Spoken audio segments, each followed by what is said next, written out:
Assalamualaikum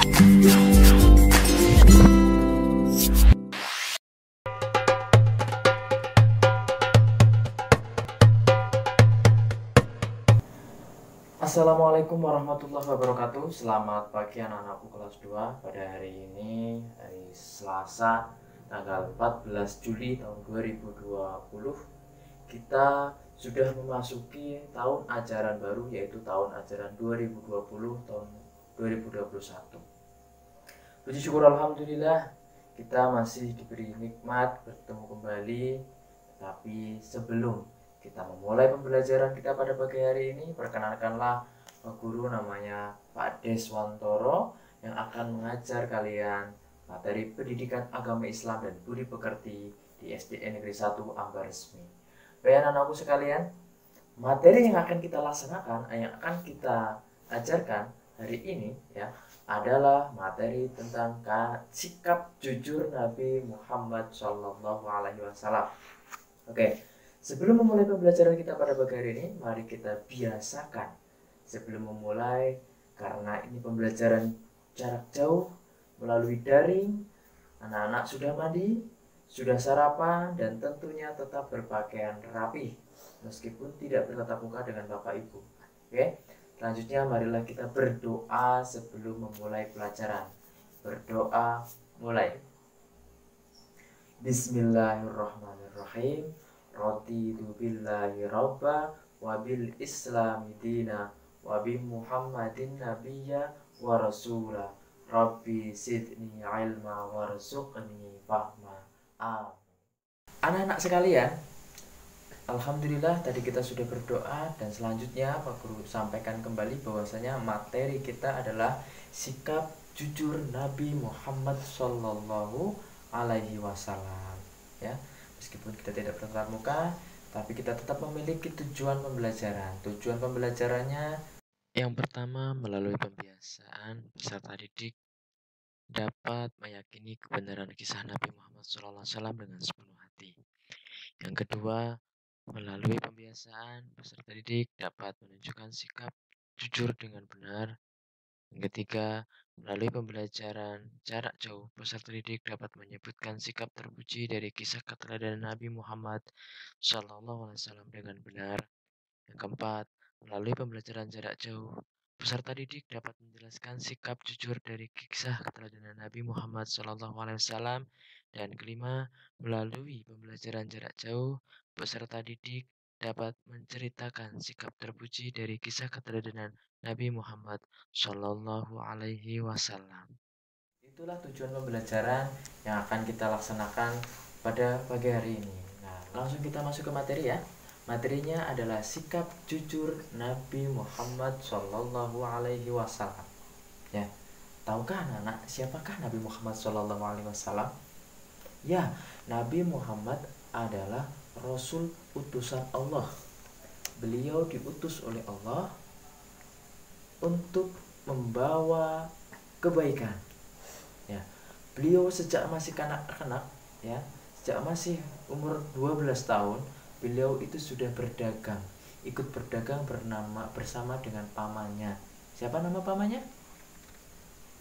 Abu Thalib, betul. Bahkan beliau pernah berdagang ke negeri yang sangat jauh, yaitu negeri Syam, sekarang negeri Suriah. Nah, Nabi Muhammad SAW ini terkenal sekali dengan kejujurannya. Ketika berdagang, ia contoh seorang pedagang yang baik. Beliau itu jujur, tidak pernah yang namanya mengurangi timbangan. Dia tidak pernah berjanji yang berlebihan, bersumpah yang berlebihan. Itulah Nabi Muhammad. Bahkan kepada pembeli dan kepada majikannya pun beliau selalu jujur. Nah, kepada siapapun beliau jujur. Atas kejujuran inilah beliau mendapat julukan Al-Amin, atau yang dipercaya. Al-Amin.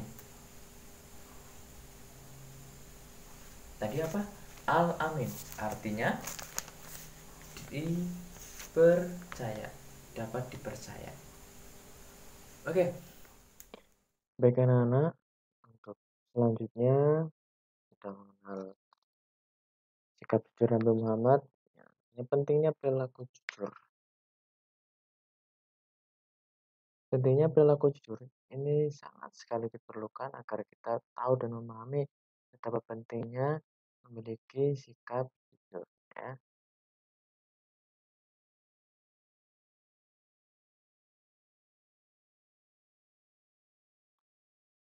Oke, kata jujur dalam bahasa Arab ini mempunyai atau semakna dengan kata asid atau asidik yang mempunyai arti benar, benar atau nyata. Sedangkan lawannya adalah dusta atau al-kazibu. Dusta itu artinya bohong. Nah, kenapa kita harus jujur? Dan kenapa sih dan apa sih itu sikap jujur? Jujur itu adalah antara ucapan dan perbuatan itu sama, ya. Jadi apa yang kita ucapkan dan apa yang kita lakukan itu harus satu. Tidak boleh ucapannya berbeda dengan apa yang dia lakukan. Yang kedua, sesuai antara apa yang ia dengar dan apa yang ia lihat.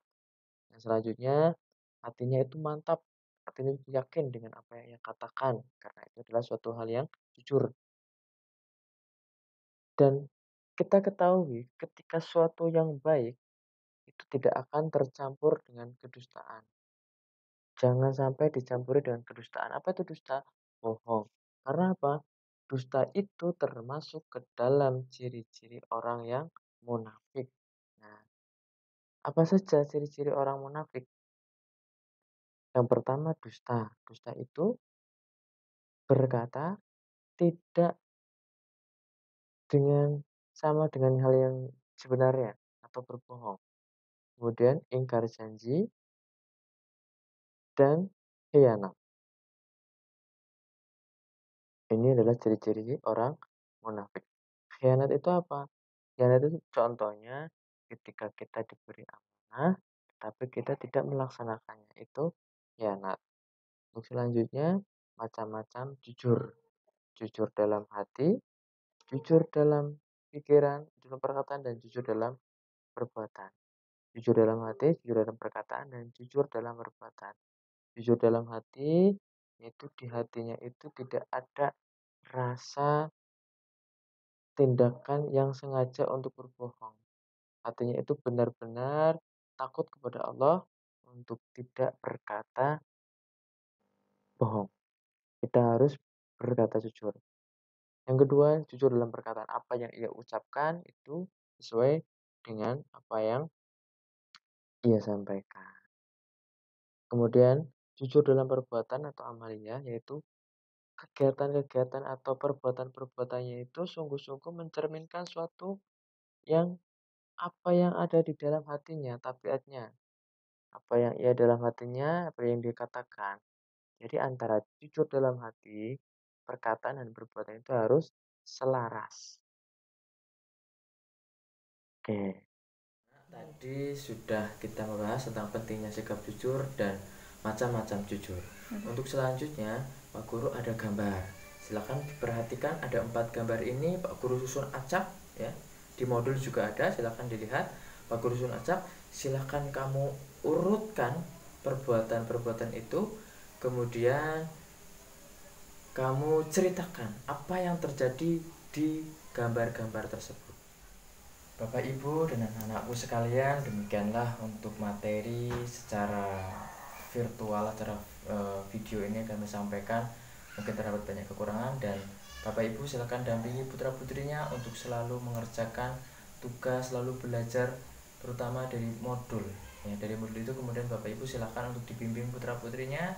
Selain dari materi yang saya sampaikan, ada beberapa pengayaan, baik untuk kegiatan pembiasaan, untuk selalu dikerjakan. Di pada akhirnya kita berjumpa di pertemuan yang akan datang. Kita akhiri, marilah kita membaca hamdalah bersama-sama. Alhamdulillahirabbil alamin. Dari Pak Guru cukup sekian, kurang lebihnya mohon maaf. Wallahul muwaffiq ila aqwamit thoriq. Wassalamualaikum warahmatullahi wabarakatuh.